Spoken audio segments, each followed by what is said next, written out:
All right, we are now being joined by Gegard Mousasi. Begin with a few questions from our media. Steve Jewin, your line is now live. Gegard, as always, thank you for the time. You've got a very important fight coming up here on Thursday for the vacant middleweight title. Are you at all disappointed that you didn't get to rematch Rafael Lovato before the title was vacated? Well, it's just a little bit. I felt like I could have won that fight, so I wanted to prove that. But I've lost before. I moved on. I don't have sleepless nights over it. Very good. And when you get a lot of the media talking about you with such glowing superlatives like best pound-for-pound fighter of all time, most underrated fighter of all time, how do you keep that from going to your head going into a big fight?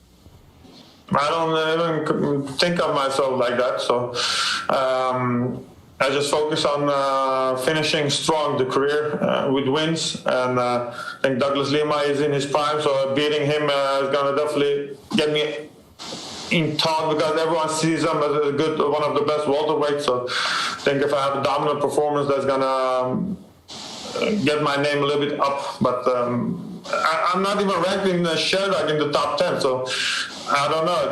It's an opinion of people. Giancarlo? Hi, Gegard. Last time the welterweight champion moved up, Roy McDonald took you on. Now Douglas Lima, what he's been able to do at welterweight. What are your thoughts on what you see from him, and how do you see this playing out on Thursday? Well, he's a little bit bigger.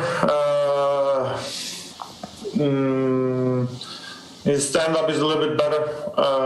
He has a whole year to grow in his frame. He's been dominant. He's been champion, and he avenged his 2 losses. I think his confidence is very high. And him seeing me as a not big middleweight, he feels like he can get the job done. So overall, I think his mental is the most dangerous about him. And of course, his low kicks and his punches are. But I'm more prepared. I'm a little bit worried, but that's good.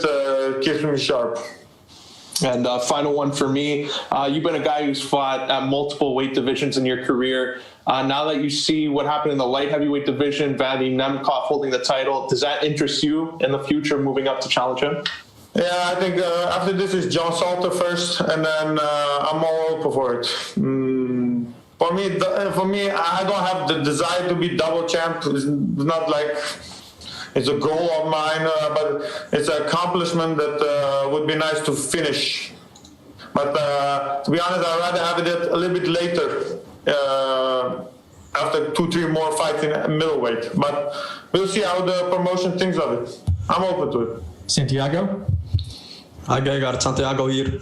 Hey Santiago, Alles goed. Hi Gegard, did you get a new main sponsor in 8 Man Strong? Yeah, they sponsored me for this fight. They sent a lot of gears, so I appreciate it. 2 weeks ago, Scott Coker said that he really wants to visit Amsterdam in the near future. How special would that be for you? Yeah, very special. I think that's one of the things that I wanted to do because I never fought in Holland, at least in the beginning of my career when no one knew me and not so much. So at this stage of my career to fight there for my own crowd, that's one of the things I wanted to do. So that would be one of my goals, to be honest. Yeah. Veel succesvol fight night, Gegard. Thank you, Anthony. Donna Corby, your line is now live. Hi, Gegard. You fought in both divisions at this point. Yeah. Do you feel that you are in the best middleweight division in the world between Bellator and the UFC? I think I've showed that I can beat anybody when I show up. And for me, I don't even go there because fighting is not realistic. I'm not gonna fight anytime in the UFC, so I don't compare myself to the UFC champion.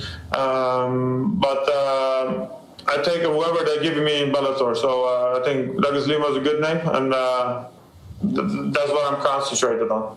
Of course, a legend of your division, Anderson Silva, is going to hang up the gloves this weekend. I wanted to get your thoughts on seeing a legend, like I said, of that division retiring? Well, he had a great career. I think in his prime, he looked unbeatable. He provided a lot of memorable fights, and he's definitely a legend of the sport. Maybe continued a little bit longer than he should have. Tarnished his legacy just at the end, but in his prime, and that's what people are going to remember him as. So definitely one of the greatest. Jay, go ahead. Hey, thanks very much. And Gegard, you mentioned Anderson, and I was actually going to bring that up, but you also mentioned, him maybe hanging around too long. Is that something that you worry about at all, especially when you talk about maybe a few more fights at middleweight and then light heavyweight? How much does that weigh on you? Well, at this moment, I feel great. To be honest, in training, I was better than ever. I'm stronger physically, mentally. So at this moment, when the results come, and if I keep win, lose, that's a sign that you're not what you think you are, But I think I've lost one in the last 10 fights, 11 fights, I don't know. I bounced back. After this year, 2 more years, that's going to be certain. And then after that, I have to look at the body, I have to look at the results. And then we're going to decide if we continue maybe another year. But I'm not going to continue to 40. That's one thing for sure. We have time for 1 or 2 more. Ben, go ahead. Hey, Gegard. So you mentioned you've got 2 more definite years left, and you mentioned one thing earlier that you'd like to do is fight back in Holland. Is there anything else that you'd like to achieve during that time? Maybe now they're working with Showtime and CBS, so maybe a boxing fight, but I don't know how realistic that is. I think if I want to do that, I have to have great performances in the next couple fights, and maybe just for fun to do that, because I always grew up with boxing, and that was my dream, to be a boxing champion. So maybe a fun fight, I'm open to that. And just one more. So you're going to be stepping in there with Lima, who was obviously, when you came to the promotion, was considered one of Bellator's biggest and toughest names. But you fought the best of the best throughout your whole career. Where does Lima stack up amongst the toughest opponents you're going to step in there with, or have stepped in there with? Definitely one of the toughest, because also he's in his prime. So I'm facing Douglas Lima in his prime.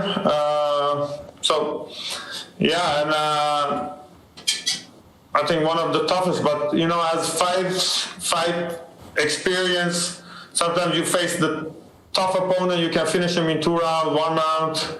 Sometimes an unknown name fighter give you the hardest fight. So I don't know.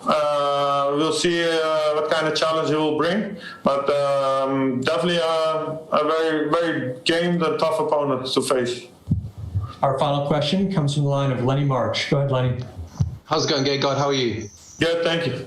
Yeah, as someone mentioned earlier, that Anderson Silva will be hanging out this weekend. He's a UFC legend, MMA legend in the middleweight division, the same division that you fight in now. Is a fight between you and Anderson Silva, would you have liked to happen that in the past, maybe getting Anderson Silva on your resume also? Yeah, especially when I was in UFC, we were looking for that fight, because a win over Anderson is, it goes in the history books. So, but unfortunately, it never happened, and but I don't have any regrets not fighting him. I never thought of that like that. Let's say. All right. Thanks, Gegard. Good luck this week. Thank you, guys. Wow.